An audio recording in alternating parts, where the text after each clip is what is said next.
We are starting with the first lecture of gravitation. Our portion generally starts with Newton's law of gravitation. But the history of gravitation, started much before. There was a Greek astronomer, his name was Ptolemy. Ptolemy, I can say 2000 years before. He proposed at that time the geocentric theory of the universe.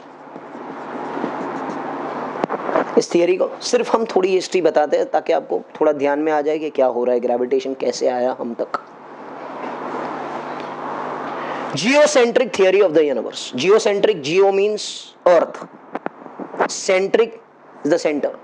So earth is the center of the universe and all planets revolve around the earth in stable circular orbits, whatever orbits they are there. वो time पे ये theory चलती थी, geocentric theory of the universe. Earth is at rest, all planets, all the sun and the moon, they all revolve around the earth in stable orbits. This was Ptolemy. This theory was challenged by Copernicus. Challenge this theory. ऐसे बराबर नहीं है ये theory. ये theory बराबर नहीं है. He proposed another theory called as the heliocentric theory of the universe.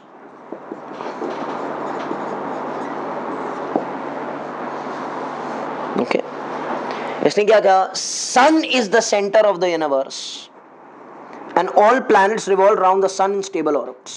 ये सिर्फ मैं ऐसे ही बता रहा हूं ताकि आपको दिमाग में थोड़ा आ जाए, ये कोई पोर्शन में नहीं है. इसके बीच में बहुत सारे साइंटिस्ट आए जिन्होंने, किसी ने ये थियरीज माने, किसी ने ये थियरीज एक्सेप्ट किया. There was an Indian scientist, Aryabhat. He accepted this theory and he proposed the theory before Copernicus only. But the communication between India and Western world was not established at that time. तो credit westerners ने ले लिया. क्योंकि जितनी भी theories बनती है वो सब वहां से आती है. Understand what's happening?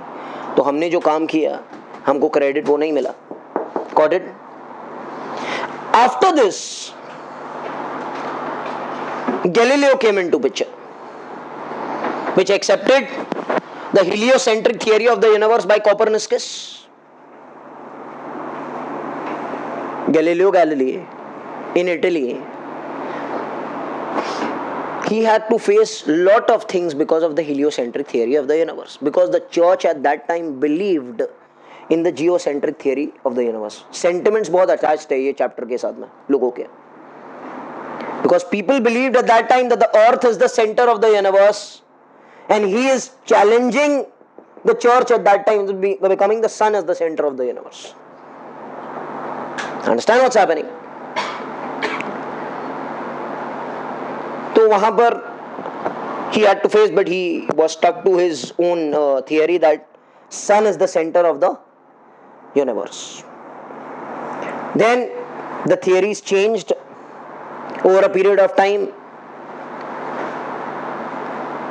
and Kepler came into picture. Johannes Kepler. Kepler ने 3 laws बनाए. First law of gravitation, planetary motion, second law and third law, which we will study in the third lecture.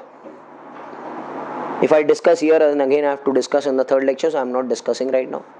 Johannes Kepler का first law of planetary motion, second law and third law, which is accepted by Newton also.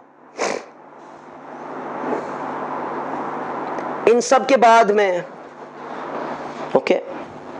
Newton came into picture and gave the law of gravitation, which is universally accepted. Newton हमेशा सोचता रहता था कि भाई, why isn't the earth falling down? Why isn't the moon falling towards the earth? Why isn't the earth falling into the sun? वो हमेशा सोचता रहता था. Okay. One day, you know the garden theory which is there. He was there in the garden and the apple fell. Okay, we would be there, we would have eaten the apple and walked away. Okay, but he saw the apple and then it clicked to him, all that theories, all that questions which were there to him. Okay, जैसे हम याद है maths का exam देते हैं, बहुत सारे formulas याद करके आते हैं, हमको कुछ समझ में नहीं आता है, मगर एंड के 5 मिनट पहले कुछ क्लिक होता है and we get the answer. ऐसे बहुत टाइम हुआ है हमारे साथ. तो पहले से ऐसे नहीं कि पहले से हम होमवर्क करके आए थे ना, सब याद करके आए थे हम लोग, and it click to me that ऐसे फॉर्मूला हम यूज करेंगे तो ऐसे आंसर आ जाएगा. Happened many times, it has happened to me also many times. Okay, ऐसे करेंगे तो हो जाएगा, ऐसे से करेंगे तो नहीं होगा. So Newton was also doing his homework for his whole life. वो time when the apple fell, he got that click. Okay, now I can solve by this.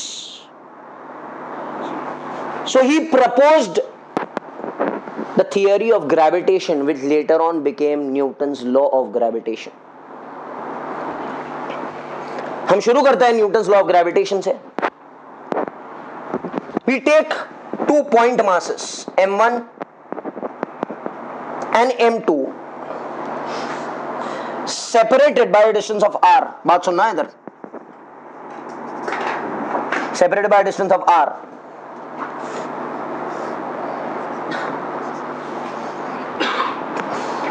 Newton is saying in the universe, आप उसका challenge देखिए. Very bold statement. In the universe मतलब क्या कहना चाह रहा है, आप कहां पर भी जाओ यूनिवर्स में, मेरा लॉ एक्ट करेगा. What is it different, how is it different from Ohm's law? Ohm's law ने कंडीशंस लगा दी है स्टार्ट में. As long as the physical state is constant, I will obey the law. V is proportional to I will become a straight line, otherwise not. He is making the law very bindas. In the universe, wherever you go, my law will be obeyed. That's why this law is called as a universal law. In the universe, 2 masses, point masses, will attract one another with a force. I'll call that force as Fg, which is proportional to the product of the masses, m1 into m2. मतलब मेरे और इसके बीच में force है m1 और m2 and separated by a distance of r. They both will attract one another, which is proportional to m1 into m2. अच्छा, क्या ये हो सकता था m1 अपॉन m2 भी हो सकता था, m1 रेस टू m2 भी हो सकता था, m1 माइनस m2 भी हो सकता था, but he is doing lot of hard work and he is writing it m1 into m2. Is not so easy. हमको तो ऐसे m1 into m2 very good, q1 into q2 very good. कितना मेहनत है इसके पीछे. Could be any of the subtraction, addition, division, anything. And he's saying that this force is inversely proportional to the square of the distance between them. इसको हम physics में किसके नाम से जानते हैं, इस लॉ को? Inverse square law. Very good, inverse square law. This law was also proposed by Johannes Kepler. उसने वहां से लिया है, मतलब एक पार्ट इसका, एक पार्ट उसका खुद का. Calculus were taken by Leibniz, from Leibniz. Calculus जो है हमारा डेरिवेटिव्स और इंटीग्रेशन, न्यूटन ने बोरो किया फ्रॉम लिबनिट्स. लिबनिट्स थियरम आएगा मैथ्स में, एक आएगा लेटर ऑन. उसने बनाया था calculus. Understand? He is helping one another. अच्छा, हम मिलाते हैं. इन the universe 2 masses attract each other with a force proportional to the product of the masses and inversely proportional to the square of the distance between them. अगर हम दोनों को मिलाएंगे तो क्या बनेगा बेटा? Fg is proportional to m1 m2 by r square. If I remove the proportionality sign, क्या आ जाएगा? Constant. तो Fg is going to become G m1 m2 by r square, where g is a constant. इस constant को हम कहेंगे universal gravitational constant. Pay attention over here. And its value is 6.67 into 10 raised to minus 11. Achha, what will be the unit of g beta? If I take g on one side, it will become Newton meter square upon kg. Kg will become kg square. Newton meter square upon kg. Kg square. So it will become Newton meter square upon kg square.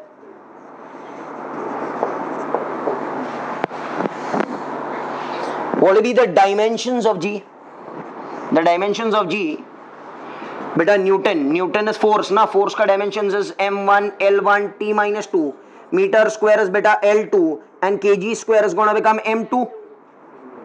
So dimensions of g will become m minus 1 l3 t minus 2, which is very famous and it is asked in the examination many times. Dimensions of g is m minus 1 l3 t minus 2. सबको समझ में आ रही है बात? Okay बेटा, clear है? अभी हम थोड़ा और बात करते हैं इसकी, थोड़ा और बात करते हैं ग्रेविटेशन को, और डेप्थ में जाके हम लोग बात करते हैं, so that you can understand. ये क्लियर हो गया? मैं इसके कुछ पॉइंट्स लिखता हूं ग्रेविटेशनल फोर्स के, ताकि आपको समझ आए. सबसे पहले, कैन आई से it is a central force. It acts along the line joining the two centers. That's why I've taken this as point masses, ना बेटा.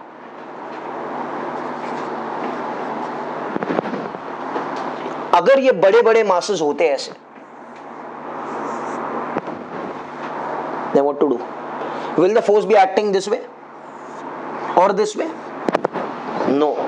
I have to concentrate this mass at the center. Can I name this as बड़ो m? And can I concentrate this mass at the center, छोटो m? And can I say the force is acting along this line? बोलो, correct है? It is a central force. It acts along the line joining the two centers. That's why whenever symmetrical big bodies are there, you have to concentrate the body mass where at the center of mass. और अगर non symmetrical bodies है तो उसके लिए आपको integrate करना पड़ेगा, वो पोर्शन में नहीं है आपके. अगर इसका सेंटर ऑफ मास तो बीच रहता है ना स्फीयर का, समझ में आ रही है? इसके लिए मैंने यहां पर कितने मासेस लिया बेटा? पॉइंट मासेस लिया. अगर आप बुक ओपन करके देखेंगे तो यहां पर बिग मासेस लिए गए, m1 लिया गया है, m2 लिया गया है.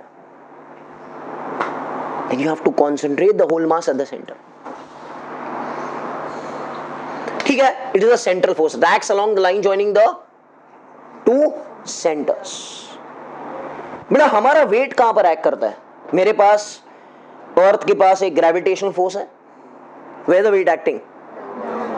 Down towards the center of the earth. What are you doing, you know? तो मैं बताता हूं. सपोज ये अर्थ है और ये आप हो.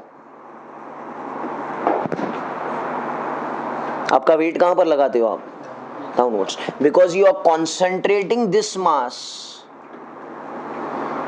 Eight the centre. आपने इसको बना दिया बड़ो एम, आप खुद बन गए छोटो M, and this will be the radius of the earth. तो फॉर्मूला क्या बनेगा? जी बड़ो एम छोटो एम बाय बड़ो R square. You getting it what's happening? G M M by R square. तो यहां पर ये सेंट्रल फोर्स बनेगा. That's why we say that the weight is acting vertically downwards which is towards the centre of the earth. एक एक point एकदम crystal clear होना चाहिए आपके दिमाग में. And this topic is independent of 11th standard.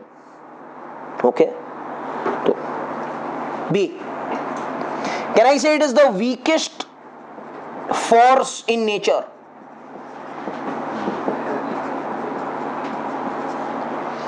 It is the weakest force in nature. Who told you, sir, weakest force? क्यों weakest force क्यों होता है?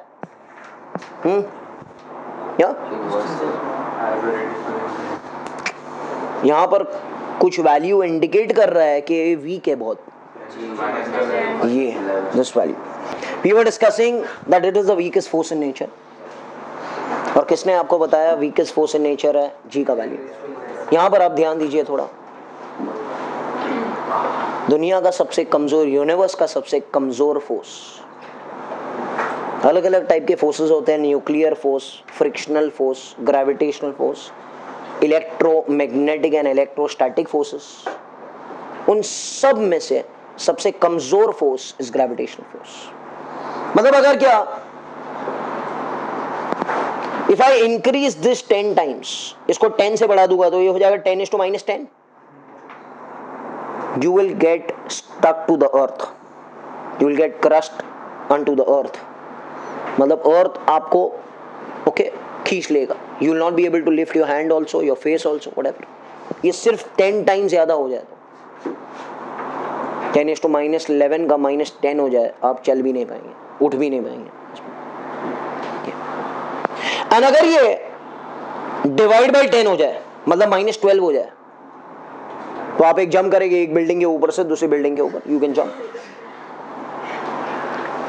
You will be jumping that much high. यहां पर this is so perfect that we are doing our work also. Everything is so proper and the whole equilibrium is maintained. Understand what's happening. The weakest force in nature होने के बावजूद we are being able to do our work. The atmosphere is also properly placed. हमको पता है troposphere, stratosphere, mesosphere, atmosphere is also there. Air molecules are also attracted towards the earth. इसीलिए तो atmosphere बरकरार है.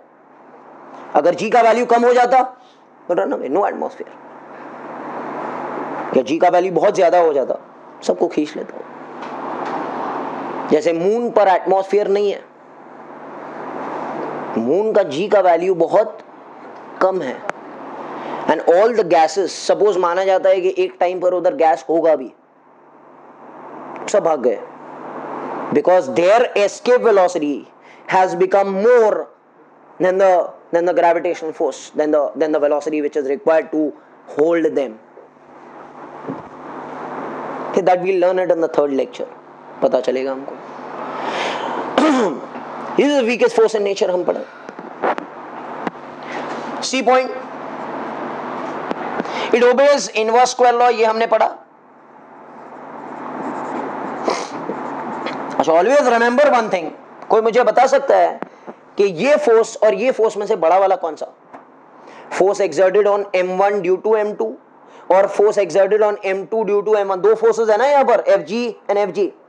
आर दे सेम और are they different? They are same. because the formula is the same. F is G m1 m2 upon r square. अगर आप 2 into 3 करेंगे तो भी 6 आएगा और 3 into 2 करेंगे तो भी 6 आएगा. तो it is a proportional to m1 into m2 ना. m1 into m2 same answer, m2 into m1 same answer. तो will they cancel? Yes, please pay attention. Will they cancel? Vector law के मुताबिक क्या वो कैंसिल होगा?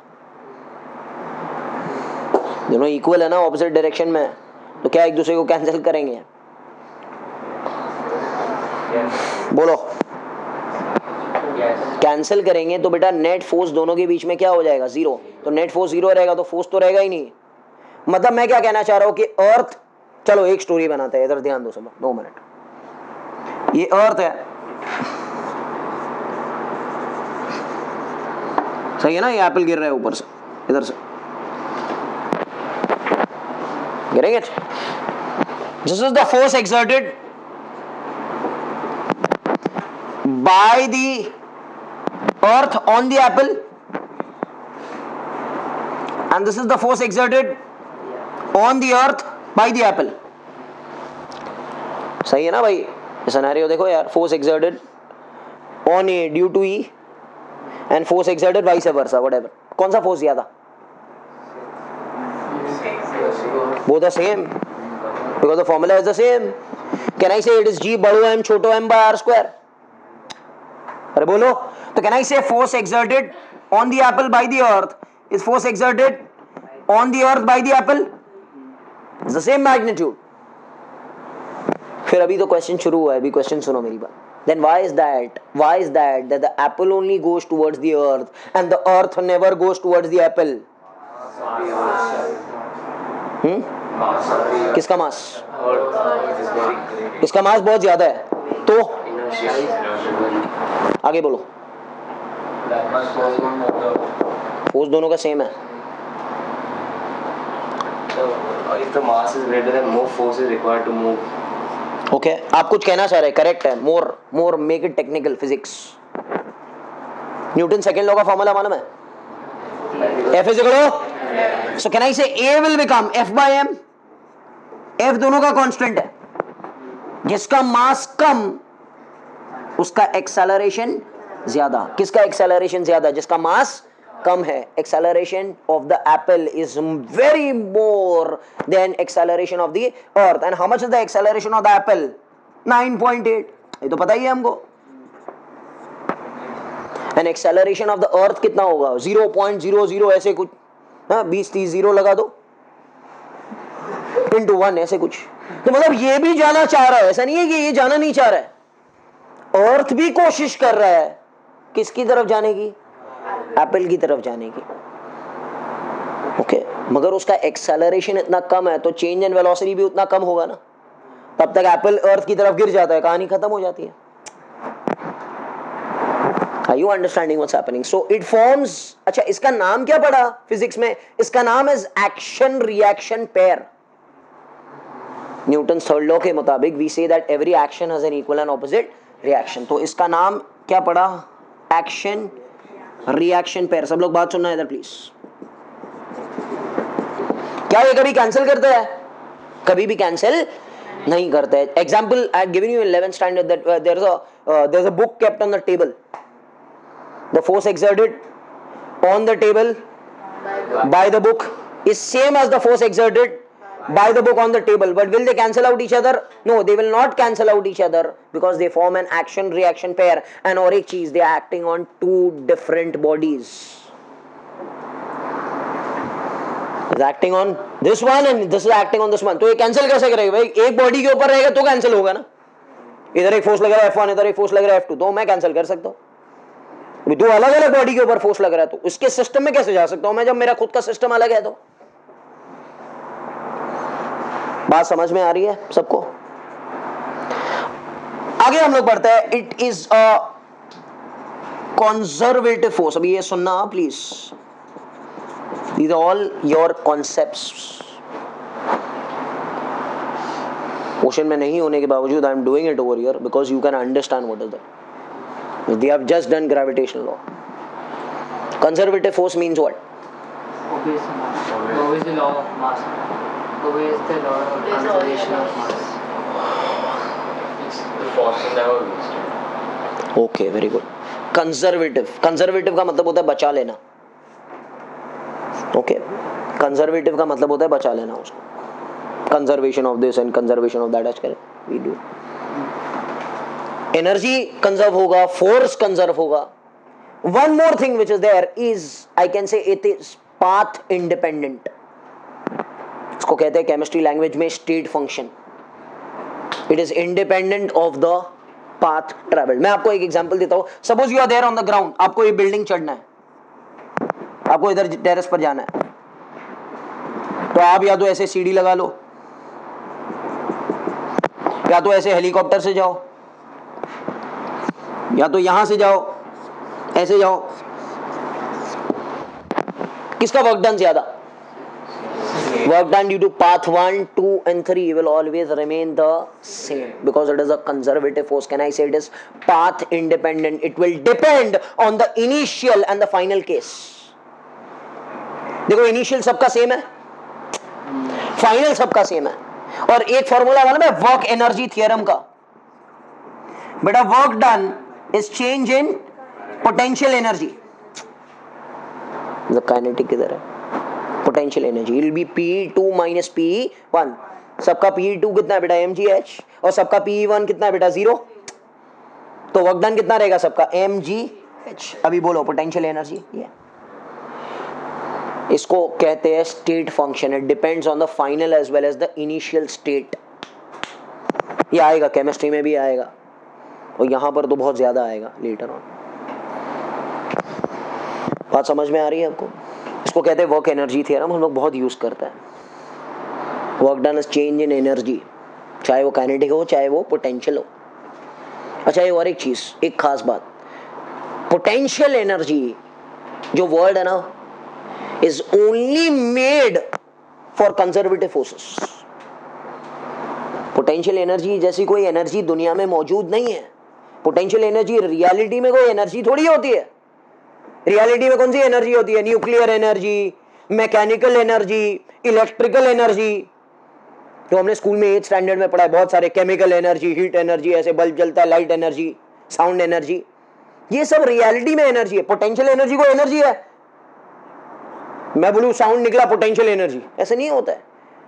Potential energy is an energy due to configuration of the masses और the charges, position of the body with respect to someone. मतलब M1 M2 की field में conservative forces act कर रहे हैं, इसके लिए इसके पास पोटेंशियल एनर्जी है। पोटेंशियल एनर्जी वर्ड जो बनाया जाता है वो कंजर्वेटिव फोर्सेस के लिए बनाया जाता है। कंजर्वेटिव फोर्सेस दुनिया में कौन से हैं? बोलो सही है। Gravitational force, electrical force, electrostatics chapter में अगर आपने पढ़ा है 11th स्टैंडर्ड का चैप्टर, तो उसमें आएगा potential energy due to a dipole, potential energy due to system of charges. वो पोटेंशियल एनर्जी वर्ड आपको वहां पर भी मिलेगा। और एक चैप्टर में आपको पोटेंशियल एनर्जी वर्ड मिलेगा ऑसिलेशंस में। वे ऑसिलेशंस में स्प्रिंग आएगा, स्प्रिंग। आप स्प्रिंग को दबा के ऐसे छोड़ देंगे तो ऑसिलेट करेगा, खट खट खट खट। तो उसके पास काइनेटिक होगा, पोटेंशियल होगा, पोटेंशियल होगा, काइनेटिक होगा। They are conservative forces because वो कंजर्व करके रखते हैं। मैंने आपको बताया था 11th में कि potential energy is there in the spring also, conservation energy is there in the spring. आपने स्प्रिंग को दबा दिया, क्लिप लगा दी, 10 साल के बाद आपने वो क्लिप खोला, ओके, एनर्जी निकालेगा। तो उसने वो एनर्जी कंजर्व करके रखी है। इसी सिस्टम के लिए पोटेंशियल एनर्जी वर्ड इस्तेमाल किया जाता है। Getting it? Potential energy non conservative forces के लिए नहीं होते बेटा। नॉन कंजर्वेटिव फोर्सेस कौन से दुनिया में? Friction, frictional force, viscous force, जो हमसे एनर्जी मांगते हैं। हमेशा हमको एक रास्ते पर जाना है तो आप हमेशा शॉर्टकट प्रेफर करेंगे। गाड़ी में जा रहे हैं, शॉर्टकट लेंगे, क्यों? पेट्रोल कम वेस्ट हो, जल्दी से पहुंच जाए।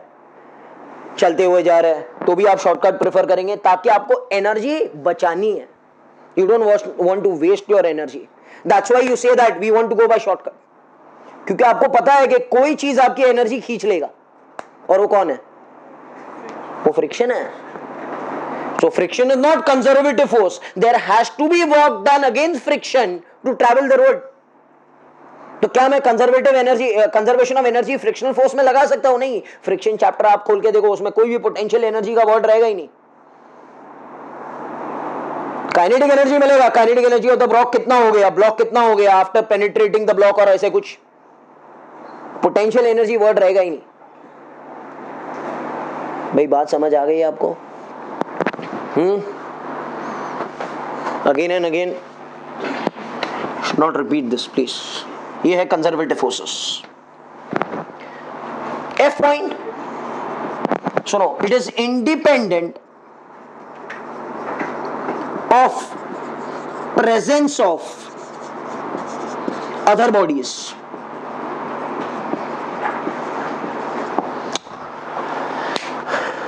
मेरे और इसके बीच में फोर्स है 2 न्यूटन। ये आ गया, इसके आने से क्या ये 2 का 4 हो जाएगा? कुछ नहीं होगा। It is independent of the presence of any other body. ये आए या 10 बॉडी रहे आजू बाजू, मेरे और इसके बीच में फोर्स अगर F है तो वो F ही रहेगा हमेशा। Understand? Getting it what's happening? And it is independent of the medium also. अभी ये दोनों मासेस को पानी में डाल दो, केरोसिन में डाल दो, पेट्रोल में डाल दो, वैक्यूम में डाल दो, एयर में डाल दो, the force will remain the same.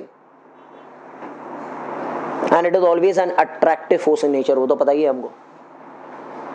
Coulomb's law में क्या डिफरेंस है उसमें? Coulomb's law was attractive also as well as repulsive also. Coulomb's law depended on the medium. याद है, के पे डिपेंड करता था। K is dielectric constant, K was 1 for vacuum, K was greater than 1 for any other medium, यहां पर के वे कुछ नहीं है, G M M by R square, where G is a universal gravitation constant. समझ में आ रही है?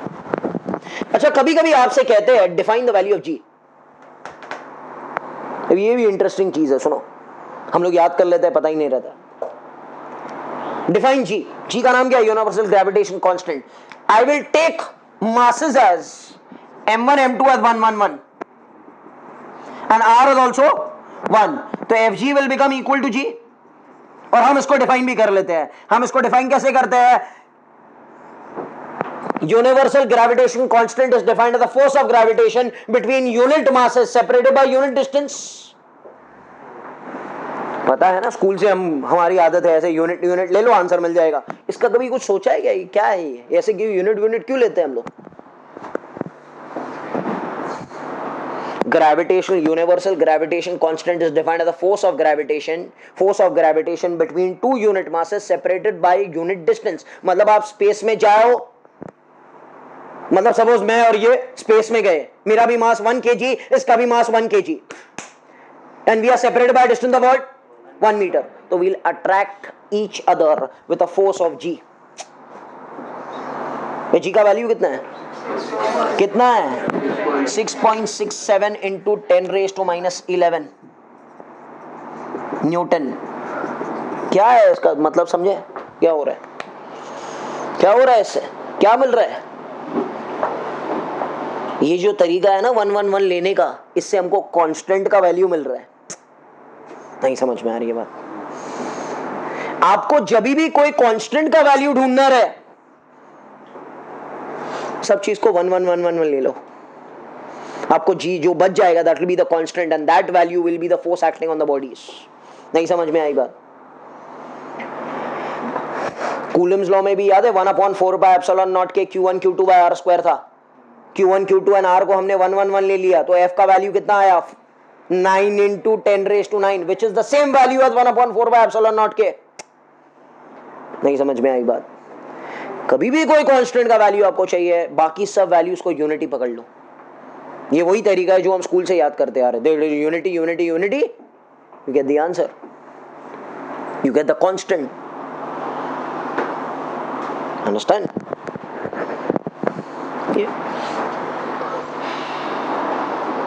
समझ में आई बात? नाउ ये चीज I'll rub, एंड यहां पर आई am doing the vector form of Newton's law. इसका वेक्टर फॉर्म हम लोग करेंगे। सब लोग इधर ध्यान देना प्लीज, बहुत सारी चीज डिस्कस करनी है, अभी इधर ध्यान देना सब लोग। I am discussing vector form.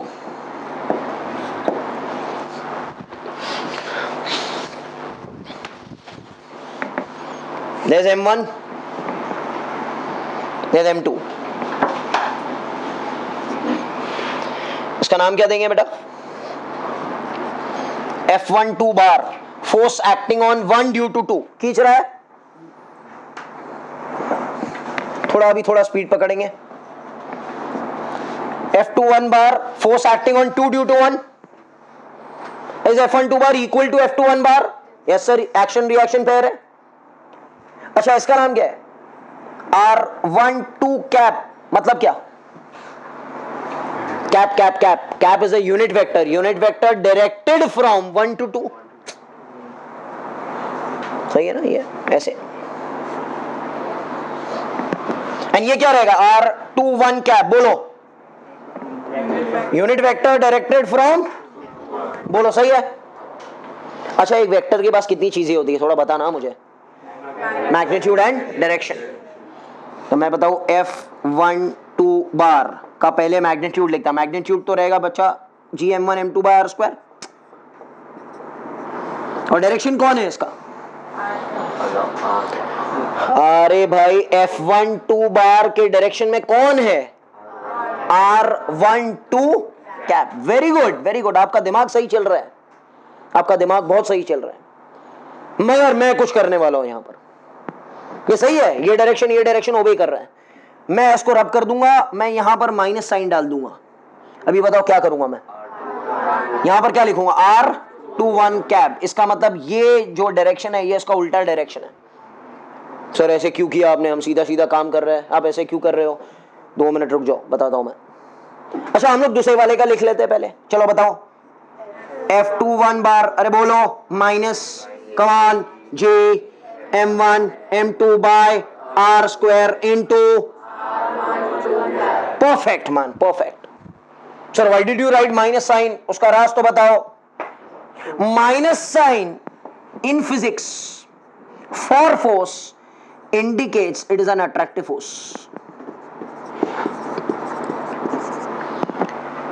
Physics books में जब भी आप फॉरेन ऑथर्स का बुक ओपन करके देखेंगे तो ये नेगेटिव साइन वाला दिया रहता है। नेगेटिव साइन हम फोर्स में देख के क्या समझते हैं कि इट इज एन अट्रैक्टिव और repulsive force, it is always an attractive. तो इसको अट्रैक्टिव फोर्स बनाने के लिए मैंने नेगेटिव साइन डाला, और नेगेटिव साइन डालने के लिए मुझे ये उल्टा करना पड़ा।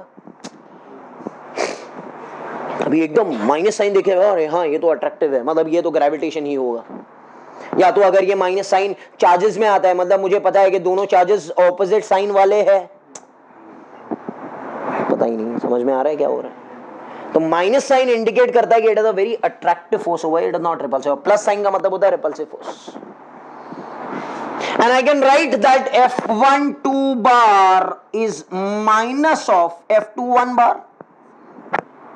दोनों उल्टा है ना, देखो ना, ये ऐसा है, ये ऐसा है, दोनों का मैग्नीट्यूड सेम है but the directions are what, opposite. Magnitude formula GMM by R square is the same but they are opposite to one another. अच्छा इसका और एक फॉर्म है, सुपीरियर फॉर्म, थोड़ा और लिखते हैं आगे, ये हमारी बुक में सफाइस कर जाएगा, गवर्नमेंट टेक्स्ट बुक में आपको मार्क्स भी मिल जाएंगे, मगर थोड़ा और सोचते हैं ना बड़ा डूइंग दिस लेवल। ये कौन सा वेक्टर है भाई?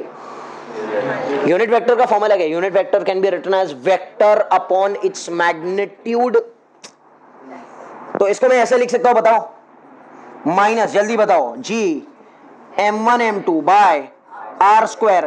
Can I write this as vector upon magnitude? Vector cap से वेक्टर बनाएंगे तो क्या बनाएंगे, R21 बार, एंड इसका मैग्नीट्यूड कितना है बेटा, R ही है, तो ये क्या हो जाएगा, R क्यूब हो जाएगा। सोचो, देख लो, अरे बार बनाना है तो वेक्टर अपॉन मैग्नीट्यूड ना, नहीं समझ में आएगी बात। अच्छा इसको कैसे लिखेंगे भाई, माइनस, जल्दी, G M1 M2 by R cube R12 bar, बोलो, और सुपीरियर फॉर्म पे जाना है। You know R21 bar is R1 bar minus R2 bar, which is the position vector of 1 and 2. अरे फिजिक्स में पता था, what was A B bar was B bar minus A bar, ये पता है कि ये भी नहीं पता है, तो इसको कैसे लिखेंगे यार, जल्दी बता दो। R1 बार माइनस R2 बार, ये और सुपीरियर फॉर्म है उसका, और ये क्या है, माइनस R1 बार। क्लियर है? मतलब ये क्या इंडिकेट कर रहा है, अगर आप थोड़ा सोचना चाहेंगे तो ये R1 बार है M1 का, और ये क्या बेटा, ये क्या है, M2, और ये दोनों के बीच में डिस्टेंस आ रहा है ना, और ये फोर्स लगा रहा है इसके ऊपर और ये फोर्स लगा रहा है इसके ऊपर। समझ में आ रही है बात? देखो 2 डायमेंशन, और यहां पर ट्राइंगल लॉ हम लोग इसके मुताबिक बनाएंगे, this plus this is this और this plus this is this according to whatever is required. आप वो ट्राई कर सकते हैं, ये सब 11 में हो चुका है। Have you understood this thing? Okay, clear हो गया? रब कर दूं। इसके बाद में ध्यान देना इधर भी please, I am discussing a difference between, इधर ध्यान देना सब लोग, अभी यहां से चैप्टर में जा रहे हैं अभी हम लोग। ओके, अब तक जनरली का चैप्टर का फर्स्ट डेरिवेशन भी शुरू नहीं हुआ है। I am discussing difference between gravitational force and force due to gravity.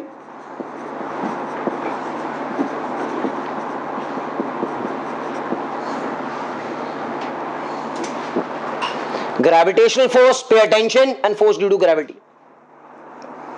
अरे भाई ये क्या है, हम तो सेम समझते थे इन दोनों को. कोई बता सकता है? चलो बताओ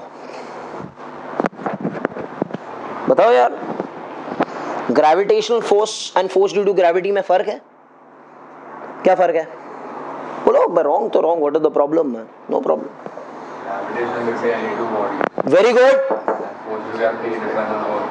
Earth, very good. On which we live, it is practical due to a planet. This is between two different bodies, M1 and M2. इधर बात सुनो, ये ऐसे है, ये ऐसे है, एंड इसका फॉर्मूला हमको मालूम है, G M1 M2 by R square. सही है? ये क्या रहेगा? It is between the earth and the body. I am considered to be छोटो m, he is considered to be बड़ो m. ओके तो मैं क्या लिख सकता हूं? माई फोर्स, ये एफ जी लिखते हैं इसको. ग्रेविटेशनल फोर्स को मैं लिखूंगा एफ बड़ो G, and force due to gravity को मैं लिखूंगा एफ छोटो जी. व्हाट इज एफ छोटो जी? माई वेट ना बेटा. And what is my weight? M G. देख लो, सोच लो. अर्थ कितना पुल कर रहा है मुझे भाई? अर्थ मुझे पुल कर रहा है जितना, उतना मेरा वेट होता है. और मेरा वेट कितना है? M A. M A, F is equal to M A, but A is equal to G. F is equal to M A, Newton second law, which is A is equal to G. F G which is M G. अच्छा, इसका direction क्या होता है? What is the direction of gravitational force towards each other? Along the line joining the two centers, yes, towards each other. ये M1 की तरफ, ये M2 की तरफ, सॉरी M1 के M2 की तरफ, M1 की तरफ. इसका डायरेक्शन क्या होता है? Towards the center. Very good. अगर ये अर्थ है तो हम इधर है तो towards the center. ये इधर है तो towards the center. ये इधर है towards the center. Are you understanding what's happening? Yes. तो हम क्या कहते हैं? With respect to him, it is downward. नीचे है. Where is the weight acting? You will tell नीचे. नीचे कौन है? Center है. Because everyone is acted towards the center of the earth, भाई. मतलब हमने क्या सोच लिया दिमाग में कि बड़ो M is concentrated here and छोटो एम इज हियर. तो ऐसे तो ऐसे तो ऐसे. अभी हजारों लोग रहेंगे, माउंटेन्स रहेंगे, ओके, बिल्डिंग्स है, सब लोग इधर अट्रैक्ट होंगे towards the centre of the. Getting it? तीसरा पॉइंट और इंटरेस्टिंग है. Where is gravitational force zero? हाँ, Body से contact. The distance between them is zero. ये जीरो हो गया तो ये इन्फिनिटी हो गया. इनवर्स है ना भाई? सोच के बोलो. मैं बताया था 11th में.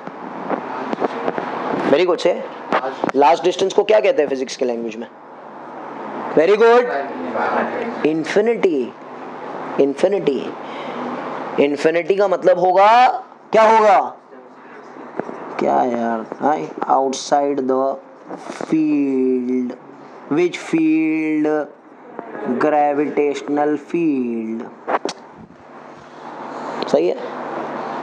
जैसे इलेक्ट्रिक फील्ड होती है, मैग्नेटिक फील्ड होती है, वैसे ग्रेविटेशनल फील्ड भी होगी. हम डिस्कस करेंगे आगे के लेक्चर्स में. ओके. ये जीरो कब होगा? Very good. से सेंटर ऑफ अर्थ. ये सेकेंड लेक्चर में प्रूव होगा. सेकेंड लेक्चर में आई विल प्रूव इट कि सेंटर ऑफ द अर्थ में gravitation force of gravity zero कैसे होता है.